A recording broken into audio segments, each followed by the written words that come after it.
नमस्कार, तमाम अहम खबरों के साथ मैं हूं प्रीति। आइए एक नजर डालते हैं सुबह 9 बजे की हेडलाइंस पर।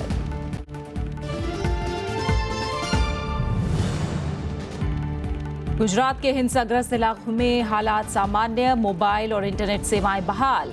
राज्य सरकार के प्रतिनिधिमंडल की पटेल आंदोलनकारियों से बातचीत।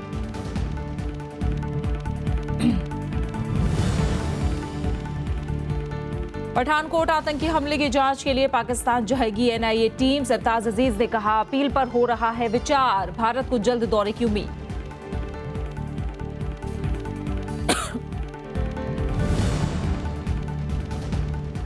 लातूर पहुंची 8वीं बॉर्डर ट्रेन। रेल मंत्री ने कहा, 50 वैगन वाली ट्रेन से अब रोज मिलेगा 25 लाख लीटर पानी। महाराष्ट्र सरकार ने बोरवेल के लिए 200 फीट से ज्यादा की खुदाई पर लगाई रोक।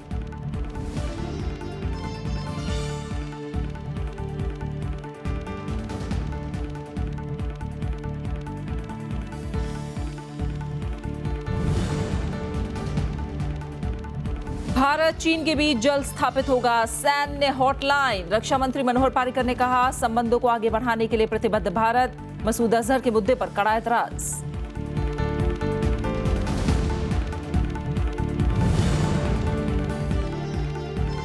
जापान में फिर आए भूकंप के बाद बिजली और संचार सेवाएं ठप। जगह जगह फंसे 1 लाख से ज्यादा लोगों को निकालने की कोशिशें जारी। इक्वाडोर में भूकंप से मरने वालों का आंकड़ा 400 के पार।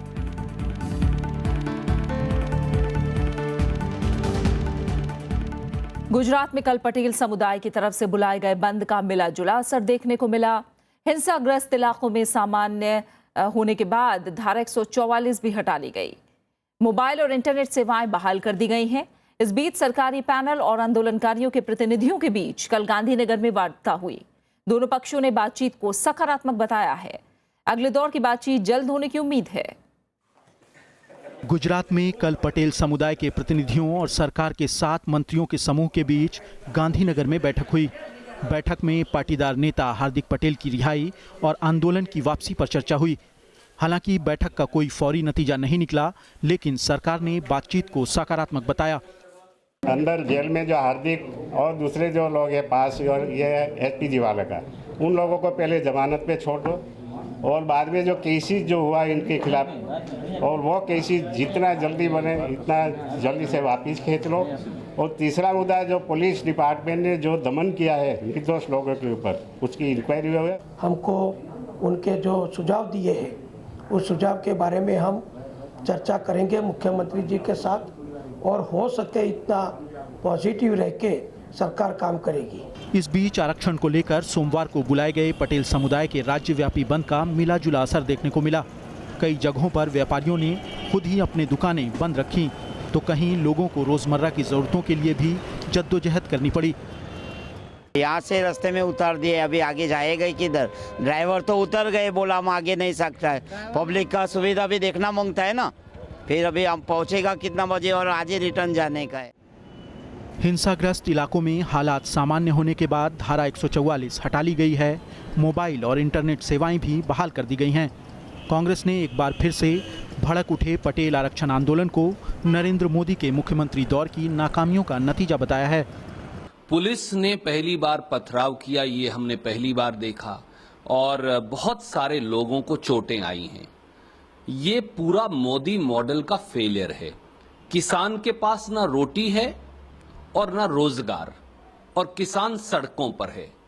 तो क्या ये मोदी मॉडल की असली सच्चाई है? इस बीच पुलिस ने हिंसा से जुड़े कई आंदोलनकारियों के खिलाफ मामला दर्ज किया है। Bureau report, Rajya Sabha TV. Pakistan के प्रधानमंत्री नवाज शरीफ के सलाहकार सरताज अजीज ने कहा है कि पठानकोट आतंकवादी हमले की आगे की जांच के लिए उनका देश एनआईए की टीम के दौरे संबंधी भारत की अपील पर विचार कर रहा है। सोमवार को अजीज ने कहा कि अगर भारत अपील करता है तो हम देखेंगे। हालांकि एक दिन पहले ही एक शीर्ष पाकिस्तानी दूत ने इससे इनकार किया था। इधर दिल्ली में गृह राज्य मंत्री किरण रिजिजू ने भी उम्मीद जताई कि पाकिस्तान पठानकोट हमले की जांच के लिए एनआईए की टीम को अपने देश आने देगा।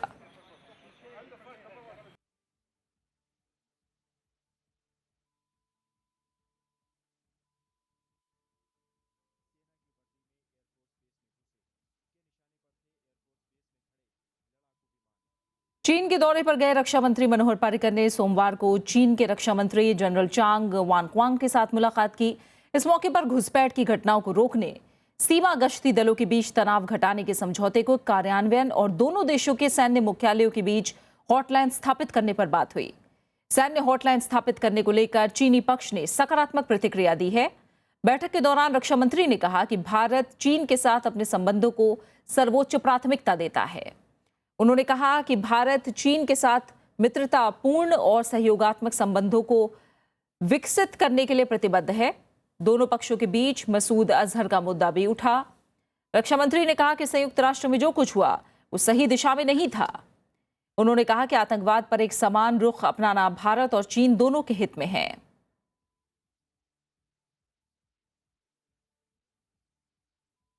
भारत ने मॉस्को में रूस और चीन के साथ विदेश मंत्रियों की बैठक में आतंकवाद से लड़ने के लिए कारगर नीति बनाने पर जोर दिया।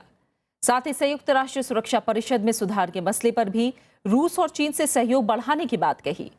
विदेश मंत्री सुषमा स्वराज ने चीन के विदेश मंत्री से मुलाकात में मसूद अजहर का मुद्दा भी उठाया। मॉस्को में सोमवार को भारत, रूस और चीन के विदेश मंत्रियों की बैठक हुई। इसमें विदेश मंत्री सुषमा स्वराज ने आतंकवाद के मसले पर बिना भेदभाव के इससे निपटने के लिए कदम उठाने की जरूरत बताई। विदेश मंत्री सुषमा स्वराज ने चीन का नाम लिए बिना आतंकवाद के मसले पर दोहरे मानदंड से बचने की सलाह दी कि आतंकवाद अंतर्राष्ट्रीय शांति और सुरक्षा के लिए सबसे बड़ा खतरा है। मैंने आतंकवाद से लड़ने के लिए प्रभावी वैश्विक रणनीति तैयार किए जाने पर बल दिया। इसमें संयुक्त राष्ट्र की एक अहम भूमिका है। इस संदर्भ में मैं अपने दोनों मित्रों विदेश मंत्री लावरोव और विदेश मंत्री वांगी के साथ आगे कार्य करने की अपेक्षा रखती हूँ। इस मौके पर भारत ने संयुक्त राष्ट्र सुरक्षा परिषद में सुधार के मसले को भी उठाया। विदेश मंत्री ने रूस और चीन से सुरक्षा परिषद के विस्तार में सहयोग बढ़ाने पर जोर दिया। सुरक्षा परिषद में सुधार के मुद्दे पर मैंने पुनः रूस तथा चीन से आग्रह किया कि वे ये सुनिश्चित करने में अग्रणी भूमिका निभाएं कि संयुक्त राष्ट्र में आईजीएन प्रक्रिया तेजी से आगे बढ़े। सुरक्षा परिषद में भारत की स्थायी सदस्यता काफी दिनों से लंबित है और इस विसंगति में तत्काल सुधार की आवश्यकता है। इसके अंतर विदेश मंत्री ने चीन के विदेश मंत्री वांग यी से मुलाकात की। इस दौरान उन्होंने जैश ए मोहम्मद के सरगना मसूद अजहर का मुद्दा पुरजोर तरीके से उठाया। सुषमा स्वराज ने कहा कि भारत और चीन आतंकवाद के शिकार हैं और इसके खिलाफ लड़ाई में सहयोग बढ़ाने की जरूरत है। दोनों देशों के बीच इस मामले में एक दूसरे के संपर्क में रहने पर सहमति बनी। इस महीने के शुरू में संयुक्त राष्ट्र में भारत के उस प्रस्ताव को चीन ने वीटो किया था जिसमें मसूद अजहर को आतंकवादी घोषित करने की बात कही गई थी। बैठक में दोनों देशों के विदेश मंत्रियों ने इसके अलावा कई आपसी मुद्दों पर बात की। अखिलेश सुमन, राज्यसभा टीवी। जम्मू कश्मीर सरकार ने 12 अप्रैल को हंदवाड़ा में हुई गोलीबारी के मजिस्ट्रेट जांच के आदेश दिए हैं। 12 अप्रैल को हंदवाड़ा में फायरिंग की घटना में एक महिला समेत 3 लोगों की मौत हो गई थी। इस बीच कश्मीर घाटी में करीब एक हफ्ते से जारी तनाव के बाद अब हालात सामान्य होने लगे हैं। सोमवार को हंदवाड़ा और कुपवाड़ा में कर्फ्यू में सुबह 8 बजे से 3 घंटे के लिए ढील दी गई। इस दौरान कुछ लोगों ने सुरक्षा बलों पर पत्थरबाजी की कोशिश की। कश्मीर के बाकी इलाकों में भी जिंदगी पटरी पर लौटने लगी है। पिछले कई दिनों से बंद मोबाइल और इंटरनेट सेवाएं भी बहाल हो गई हैं।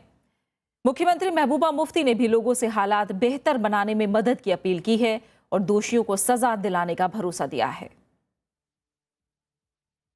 जहां नाइंसाफी होगी वहां कड़ी सी कड़ी कार्रवाई होगी, सजा दी जाएगी। पर हम नौजवानों से ये गुजारिश है, उनके पेरेंट्स से, उनके घर वालों से गुजारिश है कि हमें जम्मू कश्मीर में अमन बहाल करने में मदद करें ताकि जम्मू कश्मीर में तरक्की हो, ताकि जम्मू कश्मीर की जो बदहाली है उसको हम ठीक कर सकें। सुप्रीम कोर्ट ने केंद्र सरकार से पूछा है कि कोहिनूर को वापस लाने के लिए क्या कदम उठाए जा रहे हैं। एक याचिका पर सुनवाई के दौरान सुप्रीम कोर्ट ने केंद्र सरकार से 6 हफ्ते में डिटेल रिपोर्ट मांगी है। केंद्र सरकार ने कोर्ट से कहा कि भारत कोहिनूर पर दावा नहीं कर सकता क्योंकि ये ना चोरी हुआ है और ना ही जबरदस्ती ले जाया गया। इस पर सुप्रीम कोर्ट ने कहा कि इस याचिका को लंबित रखा जाएगा क्योंकि अगर ये याचिका खारिज होती है तो कोहिनूर पर भारत का दावा कमजोर होगा।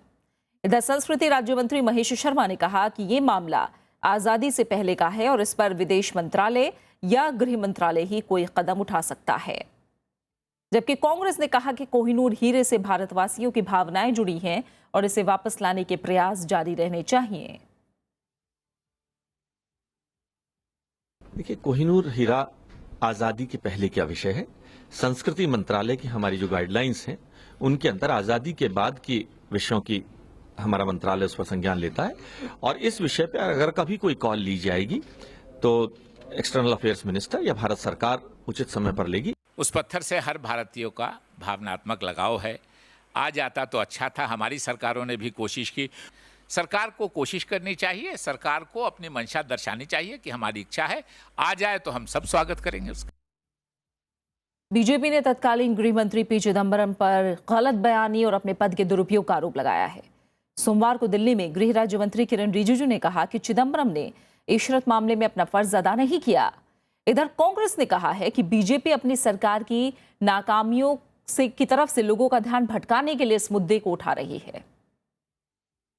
गृह राज्य मंत्री किरण रिजिजू ने कहा कि तत्कालीन गृह मंत्री पी चिदम्बरम की वजह से आईबी और सीबीआई में टकराव हुआ। उन्होंने आरोप लगाया कि इससे जांच एजेंसियों के मनोबल पर बुरा असर पड़ा। उन्होंने आगे कहा कि चिदम्बरम ने अपने पद का दुरुपयोग किया और वो राजनीतिक दबाव में काम कर रहे थे।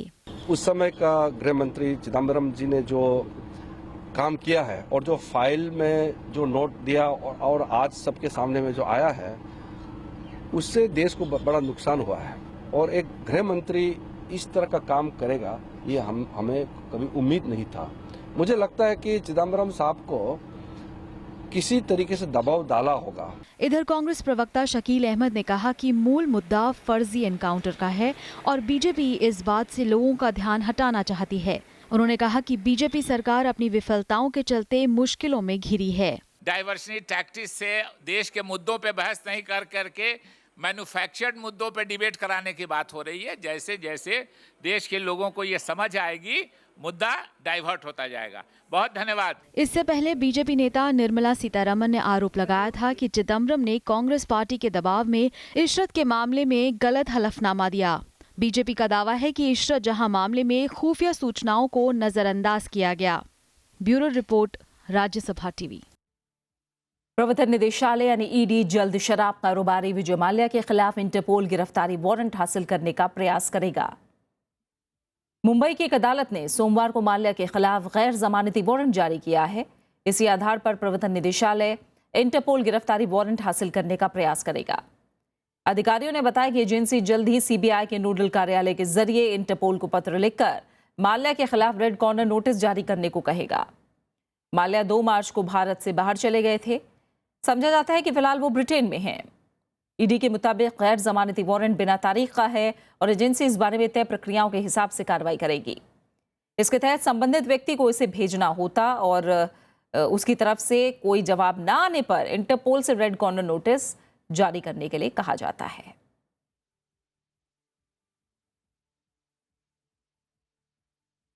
उत्तराखंड में राष्ट्रपति शासन पर नैनीताल हाईकोर्ट ने कल केंद्र सरकार से सफाई मांगी। कोर्ट ने जानना चाहा कि 9 विधायकों को अयोग्य ठहराने पर केंद्र सरकार इतनी चिंतित क्यों है। कोर्ट ने कहा कि स्पीकर की स्वतंत्रता में किसी तरह की दखलंदाजी नहीं होनी चाहिए। नैनीताल हाईकोर्ट ने कहा कि यह मामला संवैधानिक शक्तियों की सुरक्षा के लिहाज से एक नजीर साबित होगा। इन्हें नजरअंदाज नहीं किया जा सकता। कोर्ट ने सदन में शक्ति परीक्षण को एकमात्र सही विकल्प बताया। वहीं केंद्र ने अपने फैसले का बचाव करते हुए कोर्ट में हलफनामा दायर किया, जिसमें संवैधानिक मशीनरी के नाकाम होने का जिक्र किया गया। केंद्र सरकार उत्तराखंड में राष्ट्रपति शासन लगाए जाने के मसले पर कई बार रिपोर्ट दाखिल कर चुकी है, जिसमें राज्यपाल के पॉल की रिपोर्ट भी शामिल है। नैनीताल हाईकोर्ट में आज भी इस मामले पर सुनवाई होगी। खबरें लगातार जारी हैं। हम लौट रहे हैं एक छोटे से ब्रेक के बाद।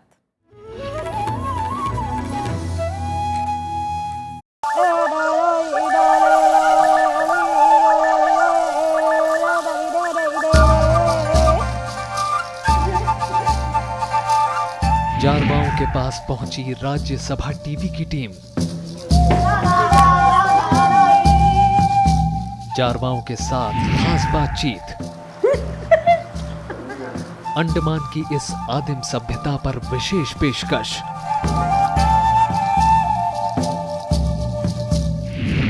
अंडमान के आदिवासी, जारवा जनजाति। देखिए सिर्फ राज्यसभा टीवी पर।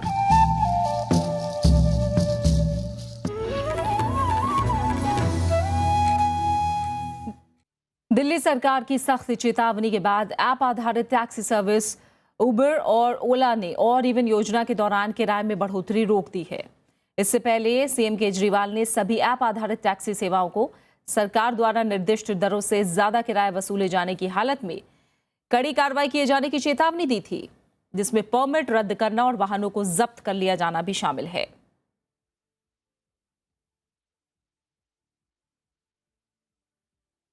दिल्ली में ऑड इवन नियम तोड़ने वाले बीजेपी सांसद विजय गोयल को 3500 रुपए का जुर्माना भरना पड़ा। परिवहन मंत्री गोपाल राय ने उन्हें मनाने की कोशिश की, लेकिन गोयल नहीं माने। वहीं हफ्ते के पहले कामकाजी दिन स्कूली बच्चों और उनके अभिभावकों को दिक्कतें भी हुईं। बीजेपी सांसद विजय गोयल की धमकी के बाद परिवहन मंत्री गोपाल राय उन्हें मनाने पहुंचे। गोपाल राय ने विजय गोयल को गुलाब का फूल देकर नियम ना तोड़ने की गुजारिश की। लेकिन आप अगर वायलेट करेंगे तो बच्चों के मन पर ऐसा लगेगा कि यार हम लोग तो समझा रहे हैं सब। गोपाल जी, मैं ना ऑड इवन स्कीम के कभी भी खिलाफ हूं। लेकिन बीजेपी सांसद नहीं माने और समर्थकों की नारेबाजी के बीच ऑड नंबर की कार लेकर निकल पड़े। घर से निकलते ही उनका 3500 रुपए का चालान हो गया। ऑड इवन नियम तोड़ने के लिए उनसे 2000 रुपए लिए गए। वहीं इंश्योरेंस और ड्राइविंग लाइसेंस ना होने के कारण 1500 रुपए उन्हें अलग से भरने पड़े। दिल्ली और देश की जनता को बताऊंगा कि कितना करोड़ रुपया फूका रोज में। अगली बार मेरे आंदोलन का तरीका अलग अलग होगा। विजय गोयल के आरोपों का जवाब गोपाल राय ने कुछ इस तरह से दिया। आज चाइना ने इस बात को कहा है कि दिल्ली से सीखो, बीजिंग में ऑड इवन लाओ, यहाँ हम फेल हो गए। तो मैं इतनी बात कहना चाहता हूं कि जो लोग भी ऐसा कर रहे हैं, पूरे दिल्ली में लोग निवेदन कर रहे हैं, जो भी वायलेट कर रहा है, और मैंने यहाँ भी निवेदन किया है, मुझे उम्मीद है कि विजय गोयल जी इस पर विचार करें। 4 दिन की छुट्टी के बाद सोमवार को दफ्तर, स्कूल और दूसरे संस्थान एक साथ खुले तो ट्रैफिक का बोझ भी दिखा। ज्यादा परेशानी स्कूली बच्चों और उनके अभिभावकों को हुई। अब जिस दिन का हमारे गाड़ी का नंबर रहता है उस दिन तो कोई प्रॉब्लम नहीं होता है। जिस दिन नंबर नहीं रहता उस दिन प्रॉब्लम होता है। या तो 2000 रुपये में चालान करा 2000 का, या तो फिर ऑटो लूँ या टैक्सी लूँ, यही प्रॉब्लम है। ऑड इवन का दूसरा चरण 15 अप्रैल से शुरू हुआ था। शुक्रवार और शनिवार को 2300 चालान हुए, जबकि पिछली बार पहले 2 दिनों में महज 469 चालान ही हुए थे। अनु दीवान, राज्यसभा टीवी। और अब बात गर्मी और सूखे की।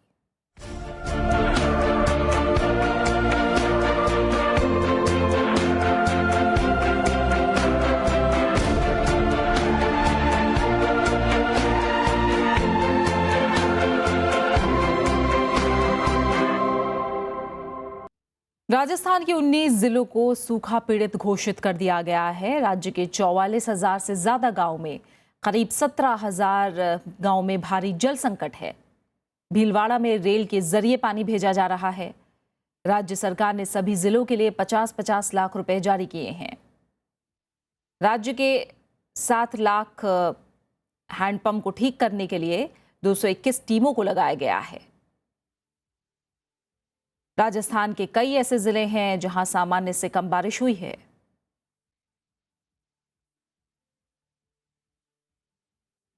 मराठवाड़ा का जालना जिला इन दिनों भारी जल संकट से जूझ रहा है। 5 साल से लगातार सूखे ने किसानों की कमर तोड़ दी है। जिले के सभी 969 गांव सूखे की मार झेल रहे हैं। जालना महाराष्ट्र के जलापूर्ति मंत्री बबनराव लोणीकर का जिला है, लेकिन जमीनी हकीकत यह है कि लोग यहां खरीद कर पानी पीने के लिए मजबूर हैं। इस साल ही अब तक 36 किसान आत्महत्या कर चुके हैं। हमारे संवाददाता अरविंद कुमार सिंह की खास रिपोर्ट।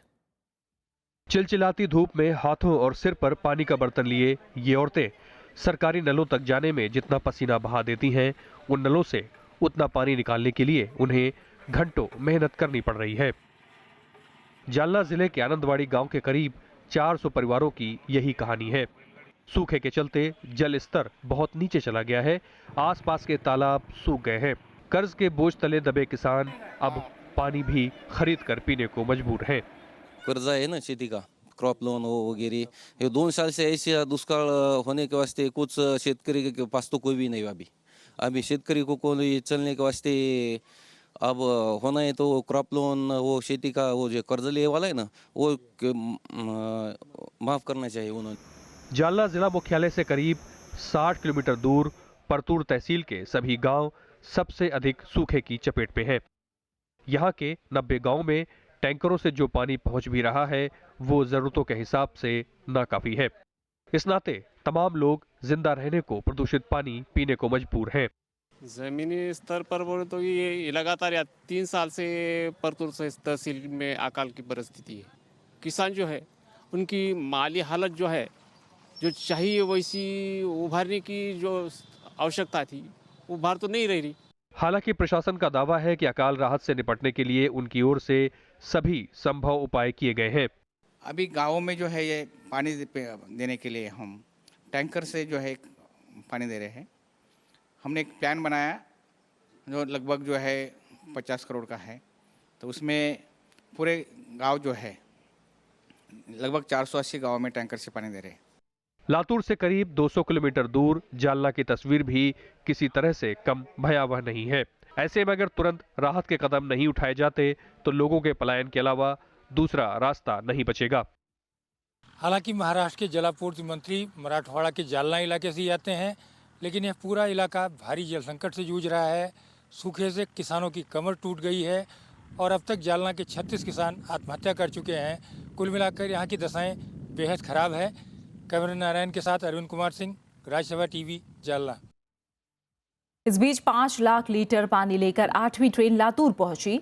रेल मंत्री सुरेश प्रभु ने बताया कि अब तक 40 लाख लीटर पानी लातूर पहुंचाया जा चुका है। साथ ही 50 वैगन वाली ट्रेन तैयार की जा रही है, जिससे अब रोज 25 लाख लीटर पानी मिलेगा। इस बीच महाराष्ट्र सरकार ने बोरवेल के लिए 200 फीट से ज्यादा की खुदाई पर रोक लगा दी है।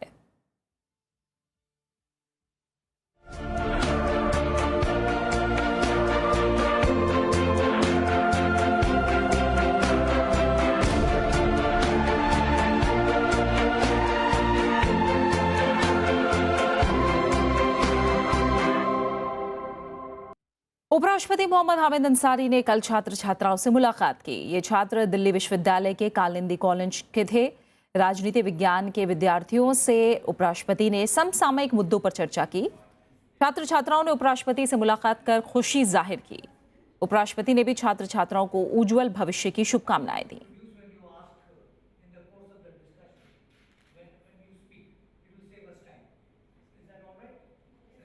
जापान में कल भूकंप के फिर तेज झटके महसूस किए गए। जापान में पिछले एक हफ्ते में ये तीसरा तेज भूकंप है।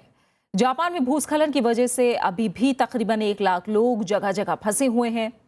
उधर शनिवार रात इक्वाडोर में आए 7.8 तीव्रता वाले भूकंप में मरने वालों की तादाद 413 तक पहुंच गई है। ये पहली बार है जब 7 दिन में दुनिया के कई देशों में 8 बार तेज भूकंप आए हैं।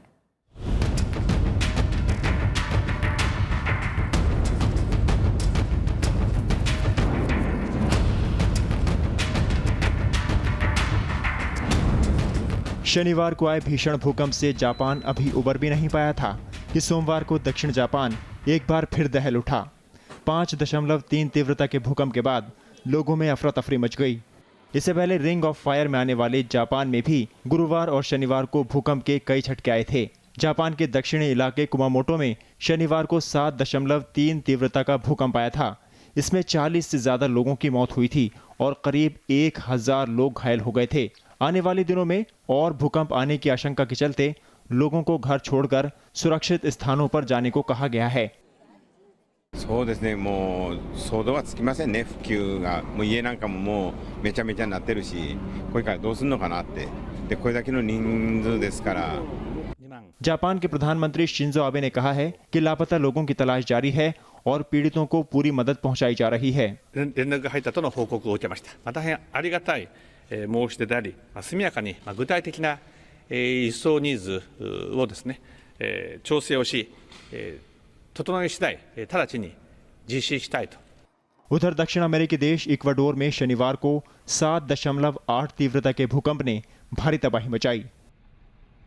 मांटा, पोर्तो विजो और ग्वाक्विल में सबसे ज्यादा लोगों की जान गई है। राजधानी क्विटो में भी काफी नुकसान हुआ है। अब तक 350 से ज्यादा लोगों की मौत हुई है और कई लोगों के अब भी मलबे में दबे होने की आशंका है, जबकि 2500 से ज्यादा लोग घायल हुए हैं और हजारों लोग बेघर हुए हैं। भूकंप के बाद बिजली और संचार सेवाएं ठप हैं। Caí tumbada en el piso y ahí yo qué tuve que hacer, ponerme a llorar nada más porque de verme que me quedaba en la calle, me quedaba sin nada. पीड़ित इलाकों में राहत और बचाव का काम जारी है। भूकंप का केंद्र म्यूजेन शहर से 27 किलोमीटर दूर जमीन में 19 किलोमीटर नीचे था। Pero por supuesto hay otras muchas connotaciones de una tragedia como la que hemos vivido. Ausencia de servicios básicos, falta de agua, vituallas, electricidad, etcétera. Todo eso estamos atendiendo. पिछले एक हफ्ते में Myanmar, Indonesia, Japan और अब Ecuador में भूकंप के तेज झटकों के चलते भारी तबाही मची है। ये देश प्रशांत महासागर में स्थित रिंग ऑफ फायर इलाके में आते हैं। ये रिंग ऑफ फायर न्यूजीलैंड से लेकर जापान, अलास्का और उत्तर और दक्षिण अमेरिका तक है। 40,000 किलोमीटर में फैले इस इलाके में दुनिया के 90% भूकंप आते हैं और 75% सक्रिय ज्वालामुखी भी इसी इलाके में स्थित हैं। Bureau report, Rajya Sabha TV. और अब आखिर में हेडलाइंस पर एक नजर।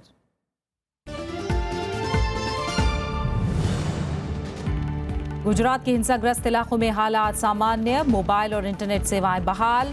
राज्य सरकार के प्रतिनिधिमंडल की पटेल आंदोलनकारियों से बातचीत।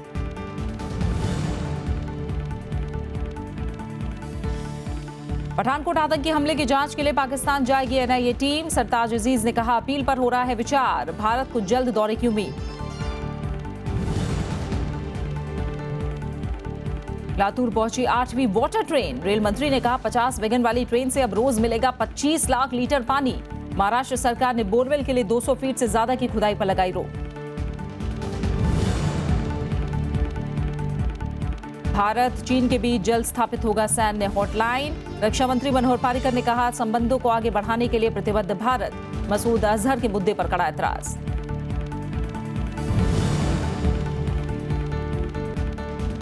जापान में फिर आए भूकंप के बाद बिजली और संचार सेवाएं ठप। जगह जगह फंसे 1 लाख से ज्यादा लोगों को निकालने की कोशिशें जारी। इक्वाडोर में भूकंप से मरने वालों का आंकड़ा 400 के पार।